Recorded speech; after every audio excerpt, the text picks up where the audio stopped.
merupakan situs tradisi megalitik Gunung Padang. Ya gitu katanya sih.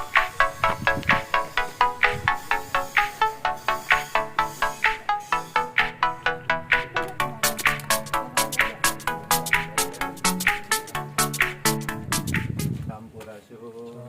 Assalamualaikum warahmatullahi wabarakatuh.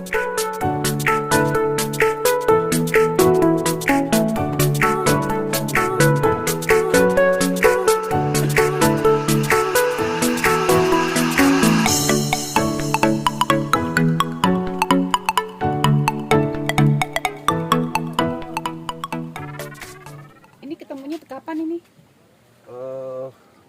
Masih zaman kolonial Belanda dulu, namanya Nicolaas Jens Mikrum. Ini apa yang dibasah? Enggak, minimal dihirup aja. Oh, dihirup aja. Cuci muka biasanya dibasahin kepala.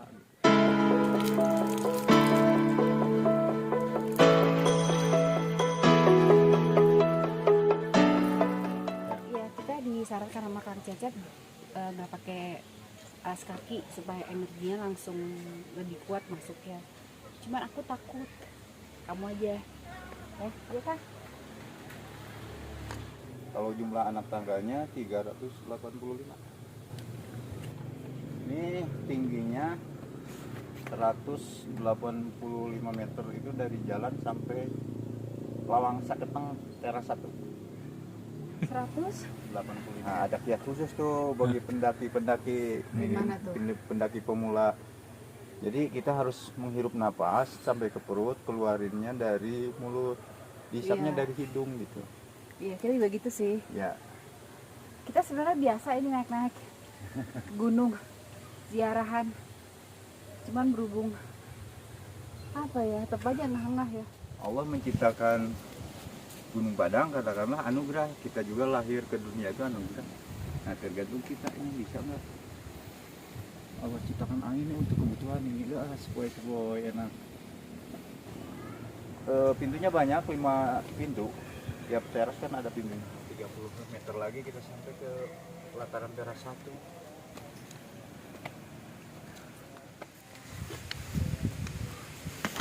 Asalnya dulu railingnya batu-batu berdiri kayak itu. Jadi ketika kita capek megang tuh batu, itu udah dapet energi. Jadi Yang awalnya sepanjang tangga ini. sepanjang tangga ini seperti ini, cuma jadi bergelimpangan karena erosi alami, tumbuh pepohonan besar karena akar juga terbesar, akar membesarkan rebah seperti di atas contoh pohon cempaka. Jadi kenapa nih kayaknya ada kutub yang ada pintunya gitu, ada artinya nggak ini? Ini kayak pintu Ada, tuh. ini kan salah satu pintu ke ruang pertunjukan yang masih utuh, batunya kokoh. Kenapa dibilang tempat pertunjukan karena itu secara spiritual disebutnya batu gong, di belakangnya ada batu gamelan 2. Oh, Nah, tapi kalau secara arkeologi itu batu domen, tempat menyajikan sesembahan. persembahan gitu. Apa kalau kita kan bawa makanan atau apa Taruh ditaruh di di situ. meja gitu lah sekarang.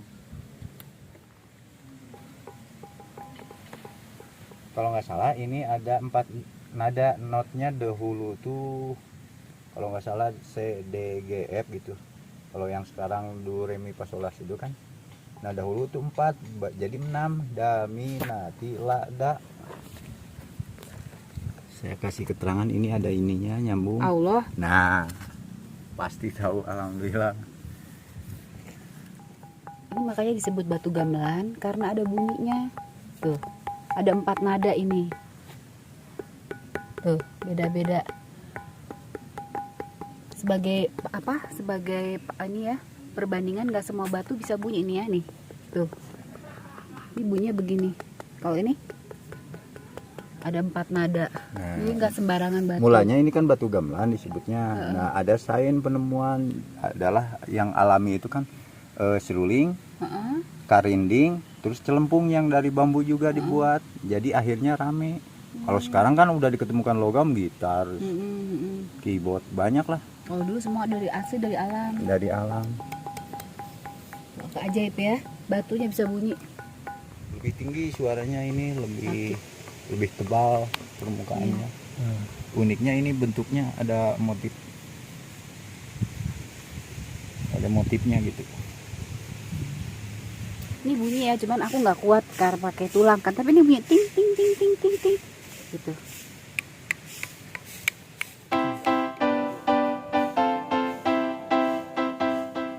Dirapikan, ini berdiri posisinya untuk nahan. Yang lain kan udah berantakan karena dulunya tertiba pepohonan besar, ditebang tahun 70-an, 75-an lah. Jadi ini secara keseluruhan tuh sebenarnya tadinya apa sih, buat apa? Ya kayak bangunan ditinggal penghuninya, jadi lebat hutan belantara, jadi tumbuh pepohonan besar. Nggak, maksud saya tadinya dulu apa kayak tempat tinggal gitu atau? Ya orang tua dulu atau kan rumah? tempat energi itu maksudnya tirakat, bermeditasi di tempat itu meningkatkan ilmu kemampuan. Cuman seperti bangunan yang ditinggal penghuninya, ya kayak generasinya lenyap dulu baru ada lagi kan. Sampai sekarang manusia banyak lagi gitu. Kalau dilihat kita berdiri di teras 5, disimulasikan begini, ini pelataran teras 1, 2, 3, 4, 5. Di belakangnya itu ada gunung memutar kayak stadion. Cuman uniknya orientasinya menghadap ke utara. Ke sana itu menghadap 5 gunung. Ada gunung batu yang kemungkinan nanti akan dibuldoser dibikin replika dengan museum. Terus gunung Pasir Pogor, gunung Kancana, dan gunung Gede Pangrango. Kesananya itu berurusan. Batu-batu ini bentuknya begini dibikin apa udah maksudnya diasah alami gitu ya? Ilmiahnya ahli arkeologi itu alami. Emang udah bentuknya begini. Cuman strukturnya disusun oleh leluhur kita. Itu bawanya gimana kan, berat ya? Oke. Tinggal nyuruh-nyuruh gitu aja kali batu juga.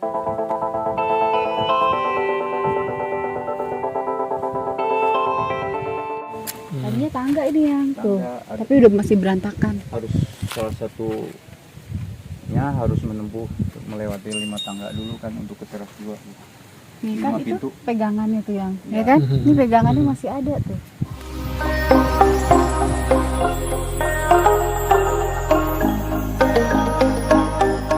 Rekan-rekan kita kan anggotanya sampai 30 orang. Oh ya, alhamdulillah. Jadi ketika banyak pengunjung, kita antisipasi bahwa turun kembali sampah di sweeping gitu. Naiknya diambilin, turunnya juga diambil. Oh, alhamdulillah banget ya. Senang-senang. Soalnya paling sedih tuh kalau tempat-tempat ini banyak sampahnya. Iya. Mana? Duduk di sini, nyender ke sana cuma batunya terguling. Menghadap ke utara. Sini. Ya.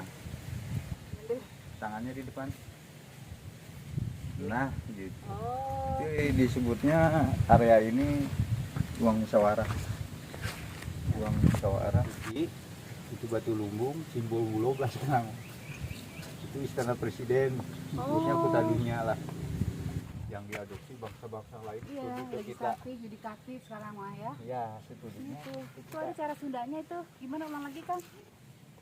Disebutnya Tritang tuh keramaan, keresian, keratuan. Ingat 3 ini. Keramaan itu yang ngurusi izin, katakanlah semacam begitu. Keresian yang mengobati masyarakat dan pimpinannya seluruh. Nah, keratuan itu mengurusi akuntansi administrasi kalau sekarang kan gitulah. Nah, bangsa India, bangsa dari luar masuk ke Nusantara itu studi sebenarnya. Jadi budaya itu lebih tua kita sebenarnya harus. Jadi budaya itu lebih dahulu kita dibanding bangsa manapun. Ini namanya batu duduk ya tadi ya. Batu kursi. Batu kursi, tempat kita duduk, tempat dulu beliau-beliau tuh duduk bermusyawarah, rapat lah gitu kayak ruang MPR DPR gitu. Terus ini kayak bisa buat pegangan. Ini duduk yang lain para penggawa mungkin senopati atau apa panglima di samping ini kan. Katakanlah ini Ibu Ratu, di sini senopati sama panglima. Jadi kebudayaan kita ini udah tertua di dunia ini dibandingkan sama negara-negara lain.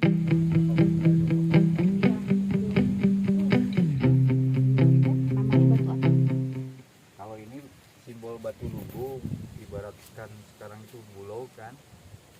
Nah, kebetulan ini kan kita harus buka alas kaki masuk ke dalam, ini pintunya. Kalau garbah ini pintu nih, ini pintu nih berdiri udah masuk sini. Nah ini disebutnya kalau sekarang keraton kan, dulu mah kutadinya mahkota dinya. Oh.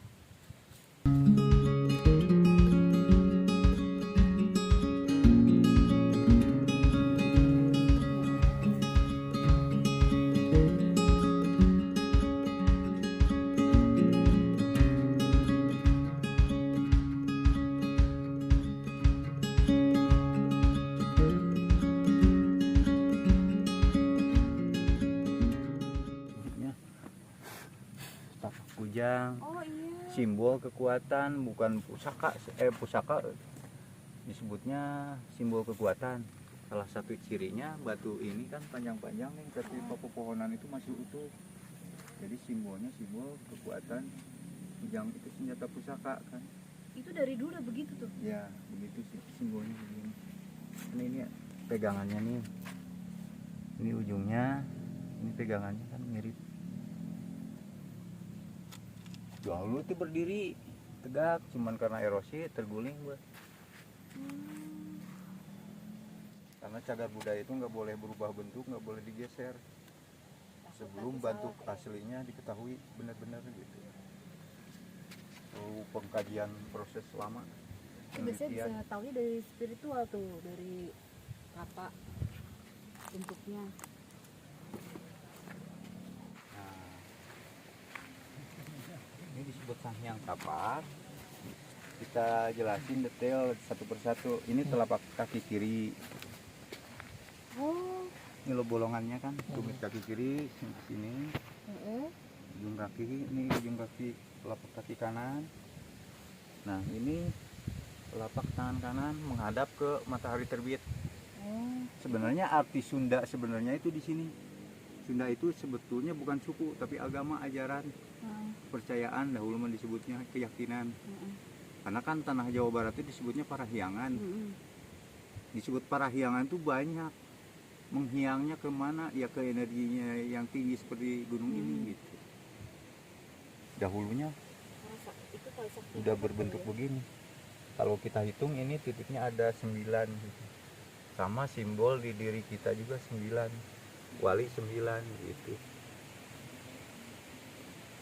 Jadi 9 itu ada artinya sakral ya. Iya. Wali, kenapa wali 9? Ya 10-nya dia kita gitu. Hitungan kan dari 0, kembali lagi ke 0. Jadi di sini tempat apa tadi? Sanghyang Tapak, tempat menyembah matahari lah. Matahari terbit. Ada waktu terbit. Menghadap ke timur itu tepat. Ini pas banget loh. Di tempat tumit terus dia ada tempat ini ya. Jadi pas banget. Terus kanan. Kanannya gini. Terus tangannya gini. Nih. Kenapa gini ya bentuknya? Enak banget duduknya. Iya, kurang belakang dikit, lebih nyaman, Gini. lebih rileks ya. Tapi kok Pak tangannya apa? Tangannya si Mbak gede kali ya? Iyalah, zaman dahulu mah kekuatannya besar. Jadi di kelas 4 ada apa, Kang? Ada batu kanuragan. Batu kanuragan tuh biasa disimulasikan, diangkat. Untuk olahraga tuh ya? Ya, mungkin pemimpinnya di dalam kotak sudah dipersiapkan. Yang lain nunggu giliran dipanggil satu persatu untuk mengangkat. Ya, itu mitosnya kalau keangkat keinginan tercapai gitu. Mitos itu.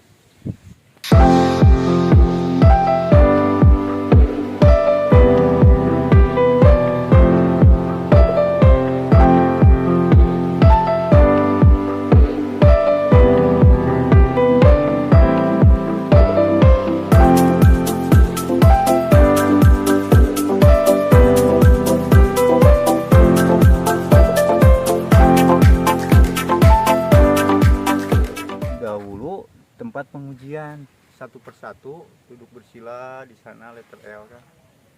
Nah pemimpin itu menyuruh ngangkat ini untuk melatih kanuragan raga kita biar kuat jadi orang hebat gitu. Karena kan di tanah limanya ada singgasana, sudah setiap orang selalu ke singgasana kan sebelum diuji dulu kekuatannya baik fisik jasmani maupun rohani. Simbolnya batu kanuragan.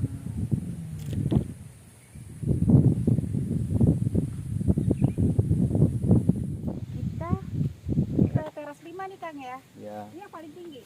paling tinggi teras terakhir. Yang mana di situ ada singgasana.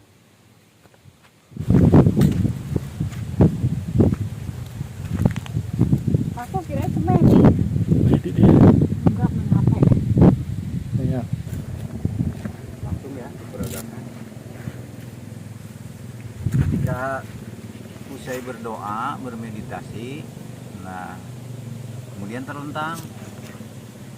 Sini ada letak buat naruh kepala, lubangnya ada.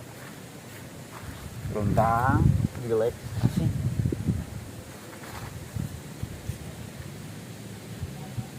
Nah ini kelebihannya orang tua kita dahulu, leluhur kita, ilmu astronomi, perbintangan sampai sekarang antariksa itu ada.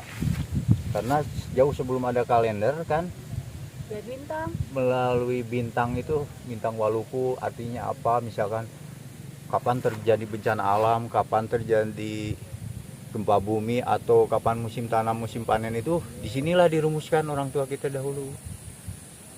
Sampai-sampai ilmu antariksa aja sekarang kan, ilmu perbintangan atau ilmu astronomi itu dari kita dahulu itu asal Membaca muasalnya. bintang ya. Iya, membaca rasi bintang, galaksi. Dalam setahun ini tempat sentralnya. Saya pernah uji sendiri peredaran matahari dan bulan itu titik tengahnya sewaktu-waktu di sini. Minta ilmunya, Bah.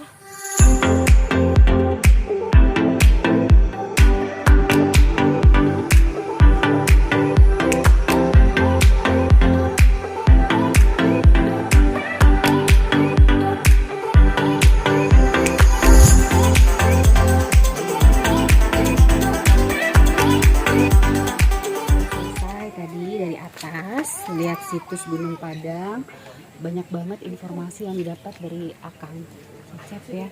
Terus terakhir tadi kita pamitan ambil air. Ini mineralnya tinggi banget ya kan ya. Ini tinggi banget. pH-nya bagus kan, PH-nya pH-nya bagus, sehat. Udah kita tadi banyak sekali informasi yang didapat. Makasih banyak ya Kang ya. Alhamdulillah. Terus yang kita kagumin tuh itu tadi bersih-bersih sampah sih Akang asal naik lihat sampah dibersihin. Gitu. Terus juga banyak yang klik banget sama kita, terutama soal leluhur ya. Kita itu menolak banget kalau dibilang leluhur kita itu bangsa primitif atau tertinggal, karena beliau-beliau itu justru yang ilmu pengetahuannya tinggi banget. Itu kan Kang ya? Itu ya udah, sampai jumpa lagi. Sampurasun. Sampurasun.